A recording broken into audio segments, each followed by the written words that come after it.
Exhuma is a supernatural horror from South Korea that is an excellent reminder of why it's not cool to dig up dead people. When a renowned shaman and her protégé are hired by a wealthy, enigmatic family, they begin investigating the cause of a disturbing supernatural illness that affects only the firstborn children of each generation. With the help of a knowledgeable mortician and the country's most revered geomancer, they soon trace the affliction's origins to a long-hidden family grave. The team opts to exhume and relocate the ancestral remains immediately, but as something much darker emerges, they soon discover what befalls those who dare to mess with the wrong grave. Now, something I had to wrap my head around right at the start of this is that we meet this shaman and her friend who traveled to the US to do a ceremony on a sick infant. Now, the way the movie talks about what's going on and explains the function of these people's ceremonies, it sounds almost like the film is creating a satire or a joke around them. And the same goes for when we meet the geomancer. Now, he's a dude who feels the vibe of the earth and then determines the spiritual value of locations. But this is played completely straight, and it's just part of the lore and the background for what's to come. So instead of looking at their professions as maybe quirky or comical, just accept their roles and then dive into all of the odd knowledge that they uncover. A good portion of this story is patient in its development, bringing us along the journey of the shaman and the geomancer as they work the mystery of why the firstborns of a particular family are being afflicted with this perceived curse. Now, for a good portion of it, it's not freaky or scary. I mean, it's barely even ominous, but the slowness of the cinematography as we wander foresty locations with the characters, it helps to draw us into the narrative.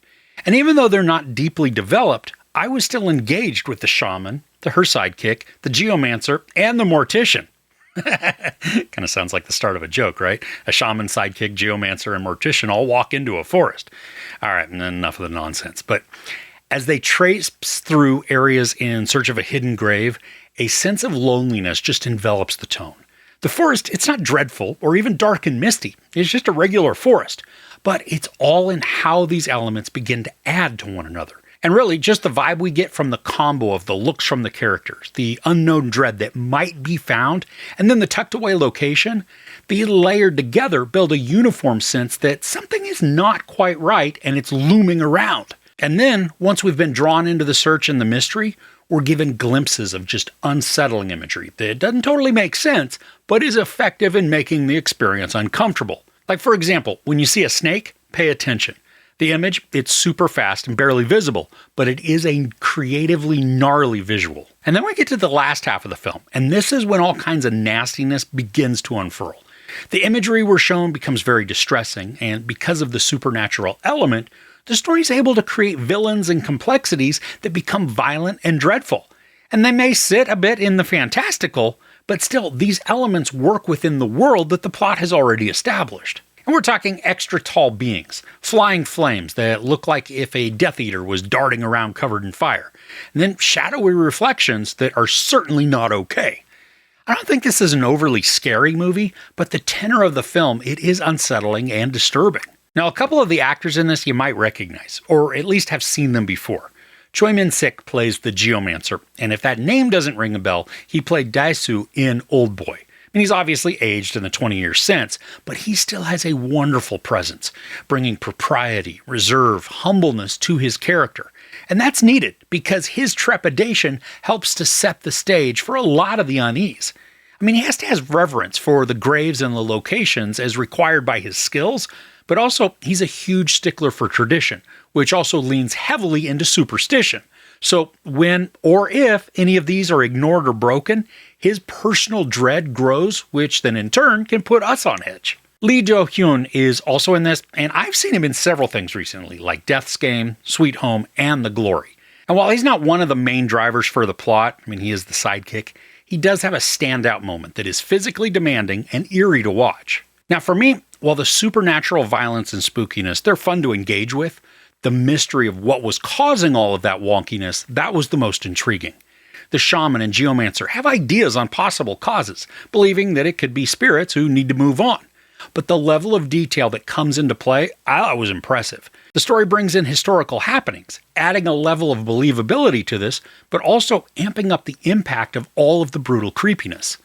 Then the ceremonies and rituals that take place, they're curious and unsettling, and they're very different from what we're used to seeing in the United States. Doesn't make it wrong in the slightest, but just watching these unfamiliar traditions, it adds to the mystique, which in turn then increases the anxiety. So while the first half of the story building is patient and mysterious, the narrative pays off with ominous tones and sinister behaviors, using the supernatural angle to maximize dreadful actions and scenarios.